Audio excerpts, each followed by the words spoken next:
आज हमारे साथ पब्लिक सर्विस के क्षेत्र में, कोचिंग के क्षेत्र में सबसे स्वनामधन्य सर्वेश सर हमारे साथ हैं और वो आप लोगों के साथ जीएस के जो ट्रेंड्स चेंज हो रहे हैं और जीएस के जो प्रश्न आ रहे हैं उसका आप कैसे उसको टैकल करें, उसके उत्तर लिखने में आप अपना कैसे ज्ञान को संवर्धित करें, उत्तर लेखन कला को कैसे बेहतर बनाएं, उस पर अभी हम लोगों के साथ चर्चा करने वाले हैं।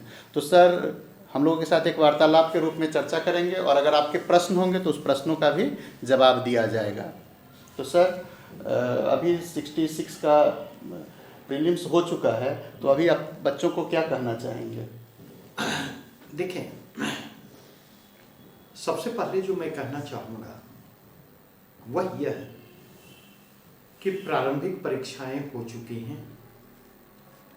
दो ही स्थितियां हैं, या तो आपके सिलेक्शन होंगे या आपके सिलेक्शन नहीं होंगे, और दोनों ही स्थितियों में मुझे लगता है कि मेंस की तैयारी करने के अलावा आपके पास दूसरा कोई विकल्प नहीं है। और इसलिए मुझे लगता है सारी चिंताओं से मुक्त होकर, क्योंकि क्वेश्चंस को लेकर के फाइनली लास्ट से किसी का नहीं होगा, बीपीएससी का लास्ट से होगा।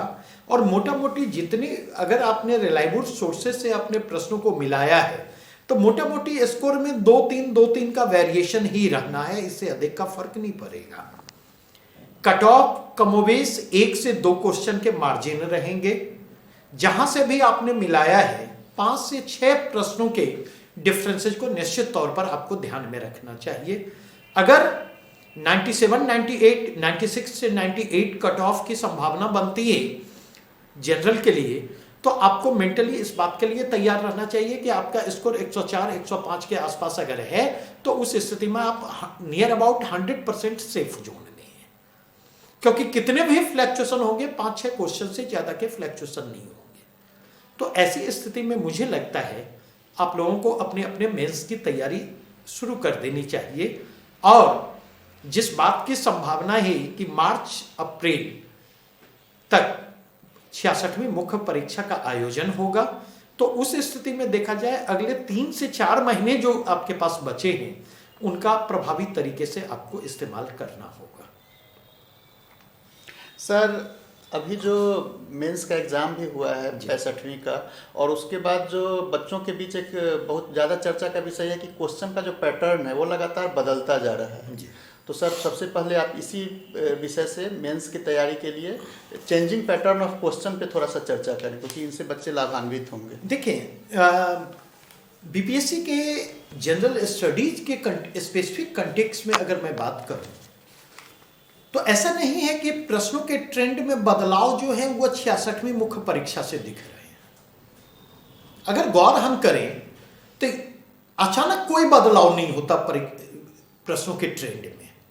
बदलाव एक सतत प्रक्रिया है और 3 साल, 4 साल, 5 साल गुजरते गुजरते वो बड़े बदलाव का फॉर्म लेता है।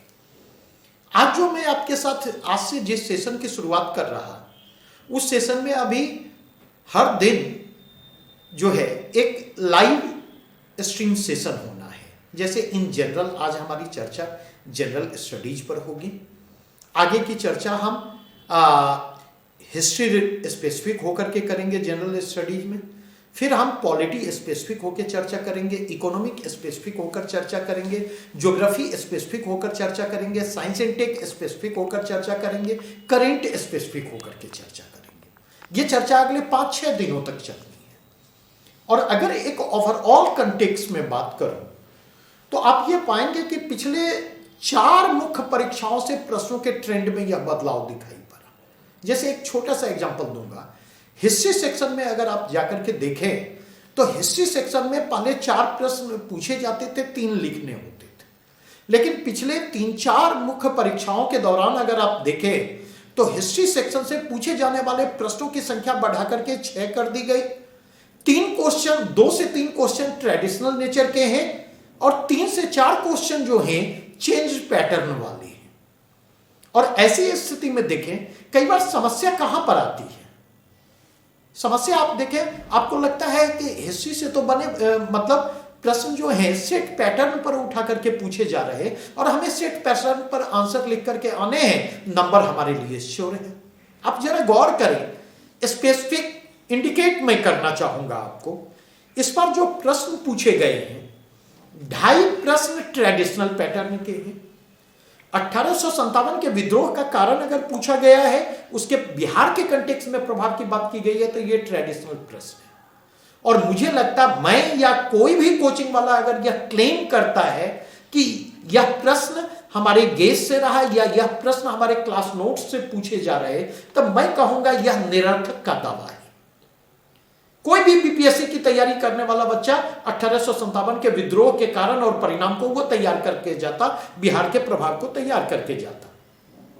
कोई भी बिहार बीपीएससी की मुख्य परीक्षा की तैयारी करने वाला बच्चा जो है, पाश्चात्य शिक्षा का जो प्रसार है औपनिवेशिक शासन के दौरान, वह इस टॉपिक को करके जाता है। कोई भी तैयारी करने वाला बच्चा जो है वह पाल कला, भवन निर्माण कला यह तैयार करके जाता है। तो अगर यहां से प्रश्न पूछे जा रहे तो इसमें हमारा कोई क्रेडिट नहीं है। हमारा क्रेडिट क्या है? हमारा क्रेडिट इस बात में है कि क्या पाल कला को डिस्कस करते हुए हमने क्लास में, टेस्ट सीरीज में ऐसे प्रश्न डाले जो बौद्ध पाल कला पर बौद्ध प्रभाव को दर्शाता हुआ आता? क्या हमने किसान आंदोलनों में स्वामी सहजानंद सरस्वती की भूमिका की चर्चा की? क्या उनके योगदान और महत्व पर हमने चर्चा की? प्रश्न यह उभर करके आता कि डायरेक्टली या इनडायरेक्टली जब हम डिस्कस कर रहे होते, जब बीपीएससी मेंस का क्लास ले रहे होते, तो क्या लोहिया गांधी के वर्ण और जाति विषयक धारणा, धर्म और जाति विषयक धारणा, बिहार में दलित आंदोलन, डॉक्टर राजेंद्र प्रसाद और राष्ट्रीय आंदोलन में उनकी भूमिका, या फिर राम मनोहर लोहिया और जयप्रकाश नारायण का जो सामाजिक आर्थिक चिंतन है, डायरेक्टली या इनडायरेक्टली हमने क्या वहां पर चर्चा की? और अगर नहीं चर्चा की तो क्या आपको लगता है कि बिहार बीपीएससी मेंस एग्जाम का जो चेंजिंग पैटर्न है, चेंजिंग ट्रेंड है, क्या उस चेंजिंग ट्रेंड के अनुरूप हम आगे बढ़ने की कोशिश कर रहे हैं? और मैं ये 1 साल के प्रश्न की बात नहीं कर रहा, मैं पिछले 4 वर्षों के प्रश्नों के कंटेक्स्ट में बात कर रहा, और विस्तार से हमारी चर्चा तब होगी जब हिस्ट्री स्पेसिफिक सेक्शन पर चर्चा होगी। लास्ट ईयर की मैं चर्चा करना चाहूंगा, जब 64वीं बीपीएससी मुख्य परीक्षा हुई तो हमने देखा सोशल मीडिया पर यह इस दावे के साथ राज्यपाल पर पूछे गए प्रश्न को जो है शेयर किया गया फेसबुक पर कि हमने इस प्रश्न को अपने क्लास में करवाए। प्रश्न कुछ पूछा गया, क्लास में जो करवाया गया है वह कुछ पूछा गया, और हम दावे के साथ शेयर कर रहे हैं, और वहां पर कमेंट करने वाले भी बच्चे जो आ रहे हैं वो स्वयं धन्य कमेंट के साथ आ रहे हैं। तो मुझे यह लगता है राज्यपाल शब्द को देख करके, मुझे यह लगता है पाल कला को देख करके, मुझे यह लगता है गांधी शब्द को देख करके यह डिसाइड न करें कि गेसवर्क काम किया है या नहीं किया, पढ़ाया गया या नहीं किया गया। स्पेसिफिक देखें प्रश्न का क्या कॉन्टेक्स्ट है, और प्रश्न के कॉन्टेक्स्ट में आपने आंसर लिखा है या नहीं। अगर प्रश्न के कॉन्टेक्स्ट में आपने आंसर लिखा है तो आपको मार्क्स मिलेंगे, अगर आपने प्रश्न के कॉन्टेक्स्ट में आंसर नहीं लिखा है तो आपको नंबर नहीं मिलेंगे। तो जो बातें मैं कहना चाहता हूं, चेंजिंग ट्रेंड्स के कंटेक्स्ट में आपको अपने अप्रोचेज को बदलने की जरूरत है। चेंजिंग प्रश्नों के कंटेक्स्ट में आपको अपने सोर्स मटेरियल को बदलने की जरूरत है। चेंजिंग ट्रेंड्स के कंटेक्स्ट में आपको अपने राइटिंग स्टाइल को बदलने की जरूरत है। चेंजिंग ट्रेंड्स के कंटेक्स्ट में आपको अपनी सोच को बदलने की जरूरत है। मैं विस्तार से चर्चा कर सकता, और मैं अगले 4-5 सेशन में विस्तार से इस बात की चर्चा करूंगा कि जो प्रश्न बीपीएससी पूछ रही है, डायरेक्ट प्रश्नों का दौर आने वाले समय में समाप्त होते चले जाएंगे। अगर आपके पास समझ है, अगर आपने टेक्स्ट बुक की रीडिंग की है, अगर आपका एप्लीकेशन डेवलप्ड है, अगर आपकी अंडरस्टैंडिंग है, तो नए प्रकार के जो प्रश्न होंगे, जिस ओर ओरिएंटेशन बीपीएससी का बढ़ रहा है, आप वहां पर कंफर्टेबल होंगे, आप वहां पर बेहतर तरीके से रिस्पॉन्ड करने की स्थिति में होंगे। अदरवाइज आप उसको रिस्पॉन्ड करने की स्थिति में नहीं होंगे। सर, जैसा भी आपने डिस्कस किया कि चेंजिंग ट्रेंड्स और ट्रेंड्स जो है वो लगातार बदलते जा रहे हैं। जैसे अब लगातार मौर्य कला में बौद्ध प्रभाव पूछा जा रहा था, पाल कला में, हो सकता है कि भविष्य में पटना कलम पे मुगलिया और यूरोपीय प्रभाव भी पूछा जा सके। निश्चित तौर पर ऐसी स्थिति बनेगी। ऐसे स्थिति में बच्चों का विजन क्या होना चाहिए, एक तैयारी के प्रति उनका जो विजन हो कंसेप्चुअल और जो रिसेंट में जो चल रहा है, तो उसको मिलाते हुए उसका विजन क्या होना चाहिए ताकि वो आंसर देने के समय बहुत कंफर्ट अपने को फील करे। मुझे यह लगता है कि यहाँ पर बच्चे और उनके मार्गदर्शक, मैं टीचर नहीं कहूँगा, मैं कोचिंग में पढ़ाने वाले की बात नहीं करूँगा, मार्गदर्शक कोई भी हो सकता, मार्गदर्शक मैं भी हो सकता हूँ क्योंकि मैं भी पढ़ा रहा हूँ, और हो सकता है पढ़ाने के बावजूद मैं मार्गदर्शक बनने में सक्षम ना हूँ। मुझे जो चीजें लगती हैं, जब तक बच्चे नए प्रश्नों से नहीं जूझेंगे, जब तक बच्चे के सामने नए प्रश्न नहीं होंगे और उन प्रश्नों के आलोक में बच्चे सोचने की कोशिश नहीं करेंगे, तब तक अपनी सोच को उस दिशा में ले जा पाना बच्चों के लिए मुश्किल होगा। तो आवश्यकता इस बात की है, नए नए प्रश्नों को क्रिएट हम करें और उन प्रश्नों के कंटेक्स्ट में उस टॉपिक को रिव्यू करें, उस टॉपिक को रिथिंक करने की कोशिश करें। अगर स्वामी सहजानंद सरस्वती की प्रश्न पूछा गया, स्वामी सहजानंद सरस्वती और किसान सभा आंदोलन पर एक टिप्पणी की लिखी है, तो हो सकता है कल के डेट में यह प्रश्न पूछा जाए कि स्वामी सहजानंद सरस्वती ने किसान आंदोलनों की जो परंपरा बिहार में पहले से मौजूद थी, उस परंपरा को किस तरह से समृद्ध किया, और स्वामी सहजानंद सरस्वती के कारण किसान आंदोलनों के स्वरूप में क्या क्या परिवर्तन आए।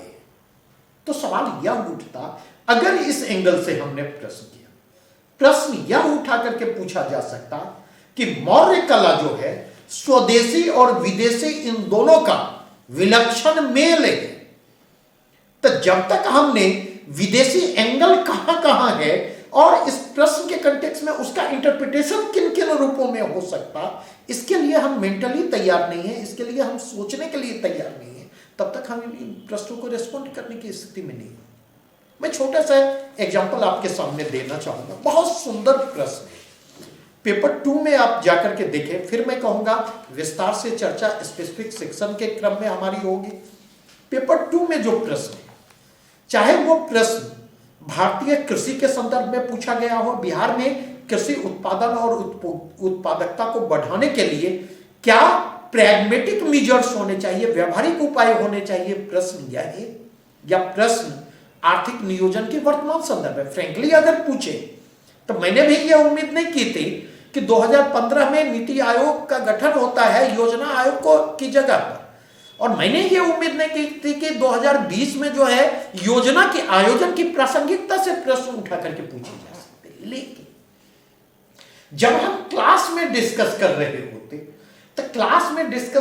तो मुझे नहीं लगता कि मैं इकोनॉमी सेक्शन तब तक पढ़ा सकता जब तक कि इकोनॉमिक सेक्शन में 3-4 क्लासेज जो हैं 1947 से लेकर 1991 की इकोनॉमिक पॉलिसी क्या रही, 1991 से 2014-15 की इकोनॉमिक पॉलिसी क्या रही, और उसके बाद चेंज ओरिएंटेशन क्या दिखाई पड़ती, जब तक इन 3 फेजेजों को न देखें, तो कई बार जब हम पढ़ाते हैं तो बच्चों की प्रतिक्रिया होती है, बच्चों को लगता है यहां से तो प्रश्न नहीं पूछे जा सकते, तो अनावश्यक यहां पर हम ऊर्जा क्यों खर्च करें, यहां पर हम क्यों करें, जबकि इकोनॉमिक सेक्शन से पूछे जाने वाले प्रश्नों को पूछा जाए। जो प्रश्न पूछे गए हैं वो कहीं ना कहीं पूरी की पूरी, अगर बिहार की कृषि पर प्रश्न पूछे जा रहे हैं, तो जब तक बिहार की कृषि अर्थव्यवस्था की मुकम्मल समझ आपके पास नहीं है, उसके समक्ष चुनौतियां क्या हैं, उसकी वर्तमान इस परिदृश्य क्या, उसका वर्तमान परिदृश्य क्या है, जो कंस्ट्रेंट है, उन कंस्ट्रेंट को रिजॉल्व करने के लिए क्या स्ट्रेटजी अपनाई जा रही है, उस स्ट्रेटजी की क्या कमियां हैं, आगे किस प्रकार की स्ट्रेटजी अपनाई जानी चाहिए,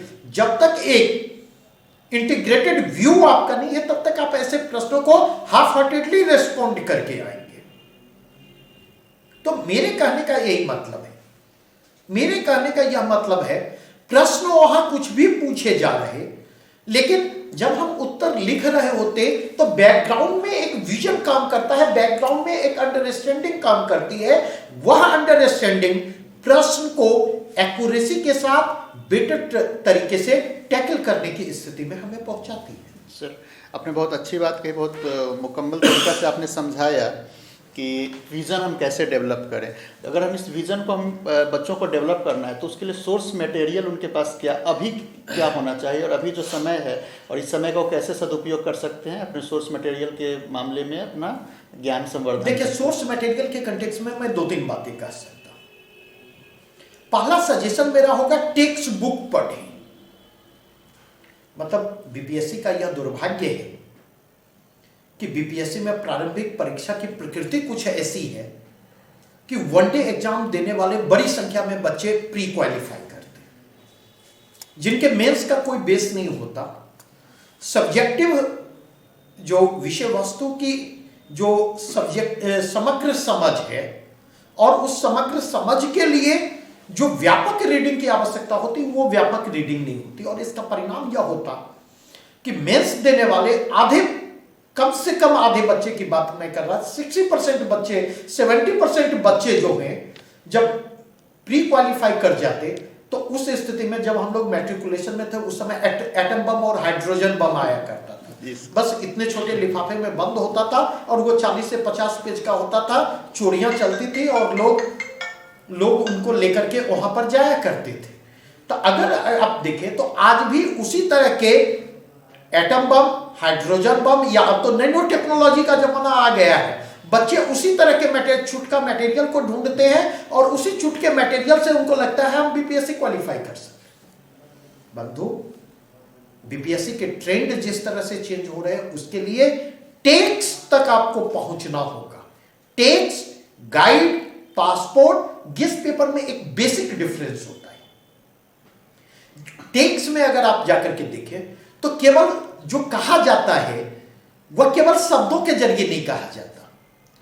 दो शब्दों के बीच, दो वाक्यों के बीच, दो पैराग्राफ के बीच बहुत कुछ छुपा हुआ होता है। जब हम टेक्स्ट के जरिए गुजरते तो उस छुपे हुए को हम बाहर निकालने की कोशिश करते हैं, उस छुपे हुए तक पहुंचने की कोशिश करते, मीनिंग सेंस तक पहुंचने की कोशिश करते। और जब मीनिंग सेंस तक पहुंचने की कोशिश करते तो हमारी अंडरस्टैंडिंग भी डेवलप करती है, हमारा एप्लीकेशन भी वहां पर डेवलप करता हुआ आता, और एक मुकम्मल समझ की दिशा में हम बढ़ते चले जाते।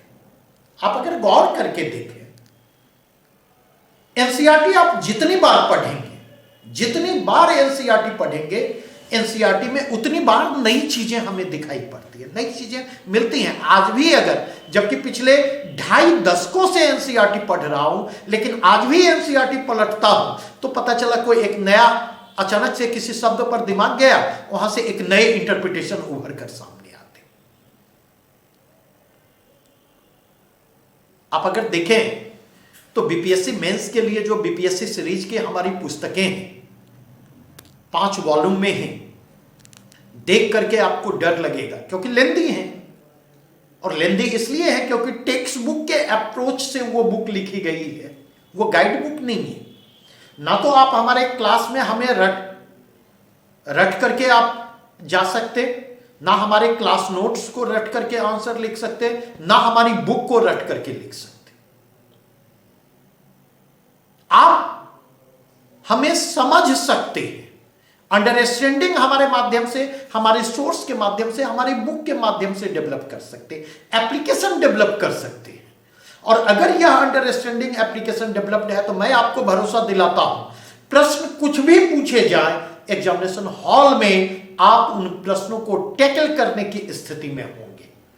एक छोटा सा एग्जांपल देता हूं। प्रश्न डॉक्टर राम मनोहर लोहिया पर पूछा गया, और अभी एक सामाजिक न्याय की राजनीति पर एक सीरीज हमने शुरू किया, जिनमें 3 ब्लॉग आए हैं और एटलीस्ट 7 to 8 ब्लॉग अभी और आने हैं। उस सीरीज का पहला पार्ट जो था वह मंडल पूर्व सामाजिक न्याय की राजनीति, जिस पर 2 ब्लॉग थे। एक ब्लॉग डॉक्टर राम मनोहर लोहिया और सामाजिक न्याय की राजनीति पर था, और दूसरा ब्लॉग कर्पूरी ठाकुर और सामाजिक न्याय की राजनीति पर था। आप अगर उस ब्लॉग को जाकर के देखें, मेंस के 3 दिन पहले वो ब्लॉग आया था डॉक्टर राम मनोहर लोहिया वाला, और 1 दिन पहले कर्पूरी ठाकुर वाला आया था। तो जैसे इस प्रश्न पर नजर पड़ी, मतलब अंदर से एक सेटिस्फैक्शन महसूस हुआ कि चलो उस दिशा में हम बढ़ रहे हैं। बीपीएससी जिस दिशा में बढ़ रही है, हम बढ़ रहे हैं, हमारी सोच उस दिशा में बढ़ रही है, हम उसके करीब हैं। और आप जाकर के देखें, हमारी बुक जो है बहुत संक्षेप में उसमें चर्चा मिलेगी, लेकिन सामाजिक न्याय की राजनीति के क्रम में कर्पूरी ठाकुर और डॉक्टर रामन और लोहिया की हमने वहां पर भी चर्चा की है, दोनों के इंटर रिलेशन की वहां पर चर्चा की है। तो मुझे ये लगता है कि टेक्स्ट बुक रीडिंग के कोई अल्टरनेटिव नहीं है। एनसीईआरटी को आप आधार बना सकते हैं, बीपीएससी सीरीज, सार्थक प्रकाशन की बीपीएससी सीरीज जो है उसको आप आधार बना सकते, हमारे मटेरियल्स को आप आधार बना सकते हैं, या अदर भी जो क्वालिटी मटेरियल कहीं पर मिलता है, वो 2-4 फोटो डाल करके एट्रैक्टिव और 4 पॉइंट डाल करके जो एट्रैक्टिव बनाया गया है वो मटेरियल नहीं, उससे आपकी समझ विकसित नहीं हो सकती। आसानी हो सकती है, आपको सुविधा आपको हो सकती है, लेकिन जब वहां आंसर लिखेंगे तो आंसर लिखने के लिए आपको जो है समझ चाहिए, आंसर लिखने के लिए आपको आपकी भाषा पर पकड़ होनी चाहिए, अपनी बातों को प्रभावी तरीके से कह पाने की आप में क्षमता होनी चाहिए। सर, मैं यहाँ एक बात और कहना चाहूँगा कि जैसे पॉलिटी का मैं प्रश्न देख रहा था, तो सभी प्रश्नों को देख के लग रहा था कि जो देश में या समाज में अभी चल रहा है उसका भी वहाँ रिफ्लेक्शन दिख रहा था। तो इस प्रकार के प्रश्न की तैयारी करने के लिए बच्चों को निहायत है कि समाचार पत्र और वहाँ का जो विश्लेषण आ रहा है उससे तो वाकिफ होते रहे। इसके अलावा और क्या क्या उनको करना चाहिए, क्योंकि वो बहुत बेहतर जगह है जहाँ पर वो बेहतर परफॉर्म कर सकते हैं।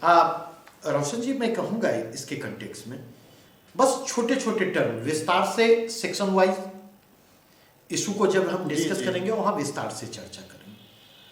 जैसे आप देखें, प्रश्न है 65th बीपीएससी में, क्या आप इस वक्तव्य से सहमत हैं कि हमारे संविधान ने एक हाथ से मौलिक अधिकार दिए हैं किंतु दूसरे हाथ से उन्हें वापस ले लिया?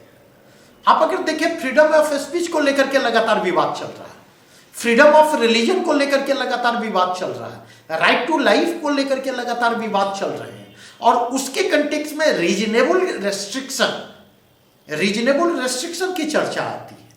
तो जब तक आपके पास अधिकारों और कर्तव्यों की समझ नहीं है, जब तक आपके पास व्यक्ति के अधिकार और समाज के जो अधिकार होते, और व्यक्ति समाज के हुए अधिकार व्यक्ति के जिन कर्तव्यों को निर्धारित करता, जब तक आप इसके पास समझ नहीं है, आप रिस्पॉन्ड नहीं कर सकते। एक प्रश्न पूछा गया, भारतीय संसद एक गैर प्रभुता संपन्न विधि निर्मात्री संस्था है, नॉन सॉवरेन और non sovereign law making body. तो लॉ मेकिंग बॉडी सॉवरेन और नॉन सॉवरेन भी हो सकती। Law making body America Britain में है, वो सॉवरेन है, लेकिन भारत में जो लॉ मेकिंग बॉडी है वह सॉवरेन नहीं है, क्योंकि यहां पर sovereignty we the people of India के पास, और we the people of India ने कॉन्स्टिट्यूशन को सॉवरेन बनाया है। कॉन्स्टिट्यूशनल सुपरमेसी हमारे यहां है, और कॉन्स्टिट्यूशनल सुपरमेसी टिल्टेड है जुडिशियल सुपरमेसी की ओर, जुडिशियरी की ओर। तो जब तक आप इस बात को नहीं समझते, इसकी बेसिक अंडरस्टैंडिंग आपके पास है, और आप जाकर के पता कर ले कि कितने लोगों के पास, छात्रों से लेकर के पढ़ाने वाले शिक्षकों के पास, कितनों के पास इसकी बेसिक अंडरस्टैंडिंग मौजूद है, और कितने लोगों ने क्या दावा किया जा रहा है इस पर नहीं जाए। किसी बच्चे के पास जाएं, क्लास नोट्स को पलटें, और तब क्लास नोट्स को 65वीं बीपीएससी के समय जो पढ़ाया है उन्होंने क्लास में पलट करके देखें, और तब ये देखें कि क्या उन्होंने वहां पर इस टॉपिक को कवर किया है, इस इशू को कवर किया है, सुपरमेसी के इशू को डिस्कस किया है, और पार्लियामेंट्री सुपरमेसी के कंटेक्स्ट में यहां पर क्या क्या लिमिटेशन है, क्या है, उसको डिस्कस किया गया है। और एक नहीं, कई प्रश्न, जैसे भारतीय राजनीतिक दलीय व्यवस्था, शब्द है राष्ट्रोन्मुखी ना होकर व्यक्ति उन्मुखी। अब राष्ट्रोन्मुखी की आपके पास समझ अगर नहीं है, पर्सनालिटी सेंट्रिक में दिक्कत नहीं होगी, लेकिन नेशनली ओरिएंटेड की अगर आपके पास समझ नहीं, आप इस प्रश्न को टैकल ही नहीं कर पाएंगे। अगर आप ध्यान रखें, आज से 2 साल पहले मेरे ख्याल से 64th बीपीएससी में डिस्क्रिप्टिव पॉलिटिक्स की बात की गई थी, वर्णनात्मक राजनीति की बात की गई थी। तो सवाल यह उठता, आप देखिए, फ्रेंकली मैं भी एक शिक्षक हूं, मैं भी पढ़ाता हूं। आप ये उम्मीद ना करें कि हर काम मैं ही करूंगा। हमारा काम है एक लिमिटेड टाइम फ्रेमवर्क में एक ओवरऑल अंडरस्टैंडिंग दे देना, और आपका काम है जो अंडरस्टैंडिंग आपको मिली उस अंडरस्टैंडिंग को लगातार डेवलप करने की कोशिश करें। उस अंडरस्टैंडिंग को डेवलप करने में आपके लिए हेल्पफुल हो सकता, हमारी बुक हेल्पफुल हो सकती, आपके लिए हेल्पफुल हो सकता, क्योंकि बुक के एक लिमिटेशन है, चाहे वो हमारी बुक हो चाहे किसी की बुक हो। क्योंकि अगर वो बुक अपडेट करके अगले 15 दिनों में आ जाएगी तो 15 दिनों के बाद के जो डेवलपमेंट है वो उस बुक में नहीं होंगे, वो क्लास में हो सकती। और अगर पॉलिटी के क्लास हमने इनिशियल स्टेज में लिए तो जब क्लास लिए तब तक का अपडेशन मिल जाएगा, लेकिन पॉलिटी के क्लास लेने के बाद और एग्जामिनेशन के बीच का जो गैप है, उस गैप में जो डेवलपमेंट हुए हैं वो ना बुक में होंगे ना क्लास नोट्स में होंगे। तो उन चीजों को अगर आपको कवर करना है तो उसके लिए न्यूज़पेपर की ओर बढ़ना आपकी मजबूरी है। उस स्थिति में आपको न्यूज़पेपर की ओर बढ़ना होगा।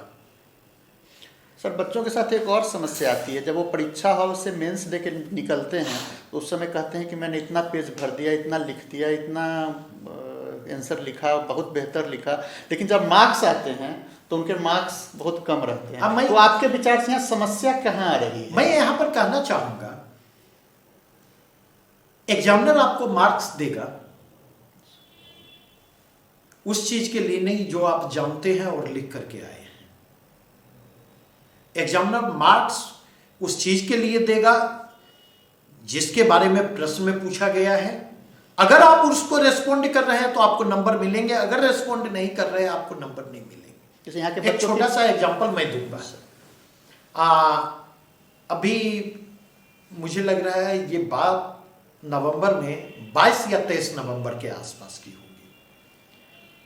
मुझे लगता है 10 या 12 दिन पहले एक बच्चे ने हमारे यहाँ टेस्ट सीरीज ज्वाइन किया, और संयोग से वो समय था जिस दौरान मैं काफी व्यस्त था, तो उसकी कॉपी इवेलुएट करके भेज दी। तो उस बच्चे ने बात करना चाहा तो मैंने कहा कि देखो भाई, अभी थोड़ा सा व्यस्त हूं, कहीं भाग दौड़ में था, थोड़ा सा समय दे दो, मैं खुद कॉल करूंगा तुम्हें। फिर मैंने उसको कॉल किया, उससे मैंने बात की। उसने कहा कि सर एक बात समझ में नहीं आई, यहाँ पर लोग कहते हैं कि आप जितना लिखेंगे, जितना पेज भरेंगे उतना नंबर मिलेगा, लेकिन मैं देख रहा हूँ कि एक क्वेश्चन जो है IR पर मैंने 1.5 पेज लिखा है, आपने 19 नंबर दिया है, और दूसरा एक प्रश्न है जिस पर हमने 4.5 पेज लिखा है, आपने वहां 12 नंबर दिए। तो मैंने यही चीज कहा कि भाई नंबर तुमको दिए जाते हैं प्रश्नों को रिस्पॉन्ड करने के लिए, नंबर पेज भरने के लिए नहीं दिए जाते। और इसके कंटेक्स्ट में निदा फाजली मेरे फेवरेट शायर है, और अक्सर मैं निदा फाजली को कोट करता हूं, और निदा फाजली को कोट करते हुए मैं कहना चाहूंगा कि कभी कभी हमने ही हुई अपने जी को बहलाया है, जिन बातों को खुद नहीं समझे औरों को समझाया है।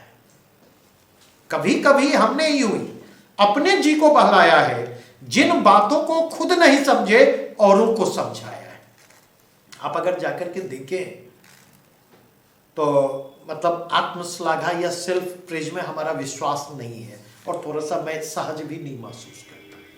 लेकिन कुछ रियलिटी आपके सामने रखना चाहूंगा। 53 से 55th बीपीएससी के दौरान पहली बार मेरी बुक बीपीएससी मेंस स्पेशल आई थी। उसके पहले जाकर के देखे, जब इस बुक के लिए मैं काम कर रहा था तब मार्केट में जितनी बुक उपलब्ध थे या मटेरियल उपलब्ध थे, एक नजर हमने दौड़ाए, और एक चीज हमने पाया कि सब में कोमा फुल स्टॉप सहित एक ही बातें दी गई है, बस मुहर अलग अलग लगा हुआ है। किसी में लगा है ये फलाने कोचिंग का मटेरियल है, कोई फलाने पब्लिकेशन का मटेरियल है, कोई फलाने सर के द्वारा तैयार किया गया मटेरियल है। तो ये जो स्थिति मार्केट में थी, मतलब एक ही मटेरियल की उपलब्धता, उसी मटेरियल पर निर्भरता, इस स्थिति को हमने अपने स्तर पर बदलने की कोशिश की। शुरुआती 3 जो बीपीएससी मेंस एग्जाम रहे उनमें सिंगल वॉल्यूम बुक आती थी बीपीएससी मेंस स्पेशल, लेकिन हमने देखा कि चीजें बदल रही हैं, और चीजें बदल रही हैं तो एक वॉल्यूम में अब कवर नहीं किया जा सकता। और उसी समय ये बातें आई कि बीपीएससी अब पैटर्न चेंज करेंगे। तो हमेशा ध्यान रखें, पैटर्न सिलेबस बाद में चेंज होता और ट्रेंड में बदलाव पहले शुरू हो जाते हैं। जो सिलेबस में चेंज आते हैं वो उसी ट्रेंड में आने वाले बदलावों के डेवलप्ड रूप होते हैं। हमने उस डायरेक्शन में लेकर के काम किया। हमारे पब्लिशर ने मना किया, हमने बोला ये हमारा रिस्क है, वी विल टेक रिस्क, अभी रिस्क लेंगे, जिस मोमेंट पर बीपीएससी चेंज करेंगे वहां पर हम विनर होंगे। एक प्रश्न आपके मन में उठ रहा होगा कि इतनी बातें मैं कर रहा हूं, नहीं तो आपको इतनी देर की बातों में लगा सर अपनी तारीफ ही कर रहे हैं। नहीं, हम भी असफल हुए। फ्रैंकली अगर पूछे तो पिछले 2 वर्षों से बीपीएससी में पेपर 1 के पार्ट 2 में करंट सेक्शन से जो प्रश्न पूछे जाते, करंट सेक्शन से पूछे जाने वाले प्रश्न लगातार हमें भी झटका दे रहे हैं। और उसके कंटेक्स्ट में मैं कहना चाहूंगा कि करंट सेक्शन में चूंकि थोड़ा सा वहां पर ओरिएंटेशन, अब आईआर ओरिएंटेशन कंपैरेटिवली ज्यादा हो गया है। पहले जो है नॉर्मल था, एक आध क्वेश्चन आईआर से होते थे, अदरवाइज पॉलिटी रिलेटेड करंट या इकोनॉमी रिलेटेड करंट होते थे। लेकिन अगर आप जाकर के देखें तो पिछले 2 वर्षों से 3 वर्षों से वहां पर ट्रेंड में आपको बदलाव होंगे, दिखाई पड़ेंगे, और वो आईआर सेंट्रिक होते जा रहे हैं। अब आईआर सेंट्रिक भी होते जा रहे हैं तो उसमें आप जाकर के देखें कि एक साल जो है यूएनडीपी का ह्यूमन डेवलपमेंट रिपोर्ट पूछा जा रहा है, दूसरे साल विश्व खुशहाली सूचकांक पूछा जा रहा है। मेन स्ट्रीम करेंट से, क्योंकि नॉर्मली यूपीएससी के ट्रेंड को भी देखेंगे तो आईआर के करंट में ओरिएंटेशन होता India and neighbouring country centric approach के साथ कर ले और 3 बड़ी शक्तियों को कर ले तो मोटा मोटी 80% प्रश्न वहां से कवर हो जाते। और आप पलट करके देखें यहां से एक भी प्रश्न नहीं है, तो इनको हम छोड़ नहीं सकते 66 के लिए भी। लेकिन इनको कवर करने के साथ साथ हमें अगर प्रश्न ह्यूमन डेवलपमेंट रिपोर्ट पर पूछा जा रहा है, अगर प्रश्न विश्व खुशहाली रिपोर्ट पर पूछा जा रहा है, तो कल हमें विश्व निवेश रिपोर्ट को भी करना होगा, कल हमें जो है ईज ऑफ डूइंग बिजनेस के रिपोर्ट को भी करना होगा, कल हमें वर्ल्ड डेवलपमेंट रिपोर्ट को भी करना होगा। बीपीएससी के साथ समस्या यह है कि प्रश्न की संख्या कम है और करंट सेक्शन में पिछले 3 वर्षों से वेरिएशन बहुत ज्यादा है। उस वेरिएशन के साथ तालमेल बिठाना है तो उस स्थिति में आपको दायरे को फैलाना होगा, अदरवाइज आपको असफलता हाथ लगेगी। विश्व खुशहाली रिपोर्ट हम नहीं पकड़ पाए। ऑस्ट्रेलिया में जो जंगली, ऑस्ट्रेलिया और ब्राजील, वहां जो फॉरेस्ट फायर की समस्या उभर कर सामने आती, ऐसा नहीं कि वो टॉपिक हमारी नजर में नहीं थे, लेकिन हमें लगा शायद बीपीएससी ये नहीं पूछेगी, हमने उसको नहीं करवाया। ठीक है, तो इस बात को समझने की कोशिश करें, इस बात को समझने की कोशिश करें। हम भी हर बार आपकी तरह अपने आप को दांव पर लगाते, कई बार हमें भी सफलता मिलती है और कई बार हम भी असफल होते। आपकी तरह हम भी अपनी असफलता से सीखने की कोशिश करते हैं और यह कोशिश लगातार जारी रहती है। तो इसलिए मैं यह कहना चाहूंगा कि कहीं न कहीं आपको अपने दायरे का विस्तार करना होगा, बिना दायरे का विस्तार किए। और एक और बिंदु मैं कहना चाहूंगा, अब तक के मेरे अनुभव ही बीपीएससी में पॉलिटी सेक्शन से जो प्रश्न पूछे जाते रहे, वो किसी भी पीएससी एग्जाम में जो प्रश्न पूछे जाते हैं उससे ज्यादा क्वालिटेटिव प्रश्न, उससे ज्यादा अपडेशन पर आधारित प्रश्न, उससे ज्यादा एप्लीकेशन पर आधारित प्रश्न बीपीएससी पूछती रही है। इवन मैं यूपीएससी के सापेक्ष ये बात कर रहा हूं। तो कहीं ना कहीं उसके कंटेक्स्ट में आपको अपने आप को ढालने की कोशिश करनी होगी। सर, आपने आज बहुत अच्छी जानकारी दी बच्चों को, और कल हम लोग सर के साथ स्पेसिफिक होके हिस्ट्री सेक्शन पे डिस्कस करेंगे, फिर अगले बार करंट पे, और फिर नेक्स्ट जो डिस्कशन होगा वहाँ पर हम पॉलिटी और इकोनॉमी पर डिस्कस करेंगे। और आप लोगों ने हम लोगों का वार्तालाप सुना और इससे आप लाभान्वित हों। और जैसे जब हम लोग रूबरू होते हैं तो आप ताली बजा के हम लोगों का हौसला अफजाई करते हैं, तो यहाँ पर आप लाइक बटन दबा के हमारा हौसला अफजाई कर सकते हैं। और आप अगर हमें YouTube पे देख रहे हैं तो हमारे चैनल को आप सब्सक्राइब करें और उसके बेल आइकन को बजाएं, ताकि हमारा कोई भी इस तरह का वीडियो हो जो आपके लिए और आपके फ़ायदे के लिए बनाया गया वो आप तक बहुत जल्दी पहुंच सके।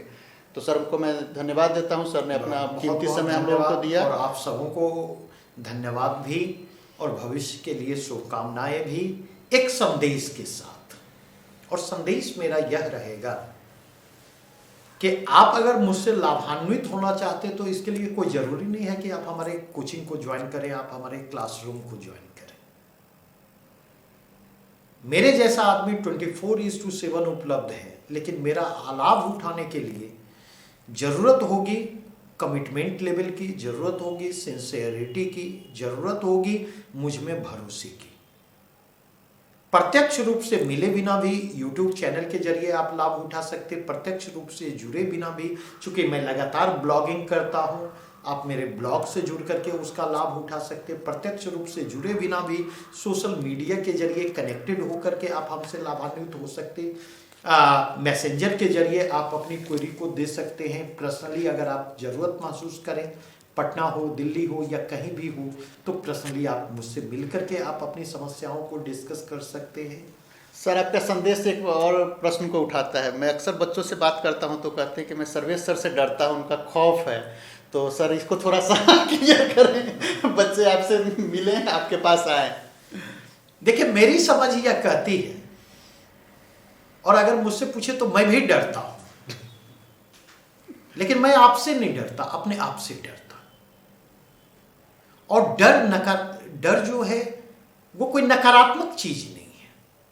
देखिए फ्रेंकली अगर पूछे, आप अगर कहते हैं आपको मुझसे डर लगता, तो नहीं, आप मुझसे नहीं डर रहे, आप अपने आप से डर रहे। अगर आप कमिटेड हैं, अगर आप सिंसियर हैं, अगर आप ईमानदार हैं, तो मुझे नहीं लगता आपको मुझसे डरना चाहिए या डर लगेगा। और अगर इन 3 चीजों का अभाव है तो आप मुझसे डरेंगे, और मेरा मानना है आपको मुझसे डरना चाहिए, क्योंकि इन 3 चीजों से ना मैं समझौता करता हूं और ना इन 3 चीजों से मैं समझौता पसंद करता हूं। रेस्ट हो सकता है, देखिए क्लासरूम का एक डिसिप्लिन होता, क्लासरूम में हम मनोरंजन करने के लिए नहीं जाते, क्लासरूम में हम सीरियस स्टडी के लिए जाते हैं। तो इसीलिए क्लासरूम में डिसिप्लिन मेंटेन्ड होना चाहिए। शायद हो सकता है इसके कारण डर लगे। क्लासरूम के बाहर जब आप मुझसे मिलेंगे तो एक भिन्न सर्विस आपको मिलेगा, वहां पर शायद आपको लगेगा कि अरे ये तो क्लासरूम में कोई और आदमी थे, बाहर कोई और आदमी है। तो कहीं ना कहीं मेरा मानना है क्लासरूम की गंभीरता बनी रहनी चाहिए। क्लासरूम एक सीरियस डिस्कशन का प्लेटफॉर्म है, उसको सिनेमा हॉल में तब्दील होने से रोके।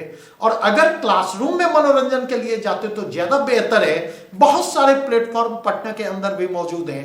गंगा घाट जा सकते शाम में टहलने के लिए, गांधी मैदान जा सकते हैं टहलने के लिए, सिनेमा हॉल में जाके मनोरंजन कर सकते, मॉल में जाकर के मनोरंजन कर सकते, रेस्टोरेंट में जाकर के मनोरंजन करते। और मुझे लगता किसी कोचिंग वाले को जितना पे करके आप मनोरंजन करेंगे और उस डर को दूर करेंगे, उससे कम पैसे में जो है वहां पर आपका मनोरंजन हो जाएगा। Thanks a lot. डरिए मत।